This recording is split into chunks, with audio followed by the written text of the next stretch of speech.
મચ્છર અને પાણીજન્ય રોગનો રોગચાળો વકર્યો છે। વડોદરા ખાતે રોગચાળાની વધતી જતી સમસ્યા સામે આવી છે। મચ્છર અને પાણીજન્ય રોગચાળો વકર્યો છે। મેલેરિયાના શંકાસ્પદ દર્દીઓનો આંકડો હવે 954 નોંધાયો છે અને એક જ દિવસમાં વધી રહેલા મેલેરિયાના દર્દીમાં વધારો થયો છે।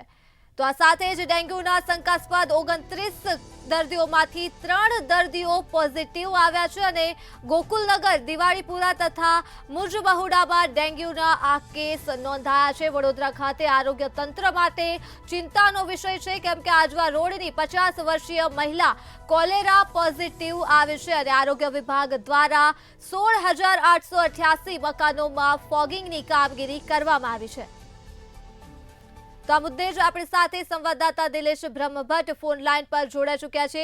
જી નિલેશ, વડોદરા ખાતે રોગચાળો વકર્યો છે, શું છે વધુ વિગતો?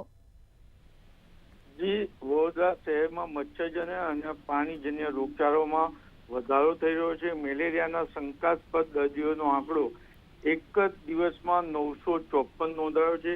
મેલેરિયાના વધુ 2 દર્દીઓ અકોટા અને નવી ધરતી વિસ્તારમાં નોંધાયા। ડેન્ગ્યુના પણ શંકાસ્પદ 29 દર્દીમાંથી 3 દર્દી પોઝિટિવ આવ્યા છે।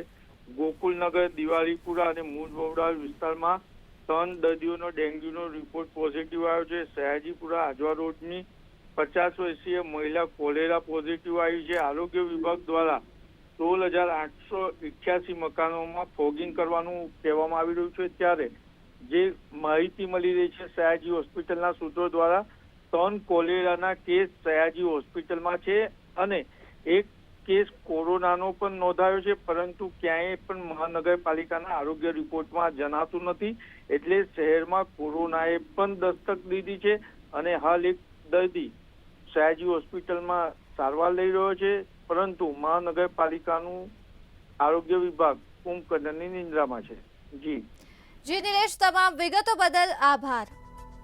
તો વડોદરા ખાતે મચ્છર અને પાણીજન્ય રોગચાળો વકર્યો છે। આરોગ્ય તંત્ર માટે એક ચિંતાનો વિષય છે।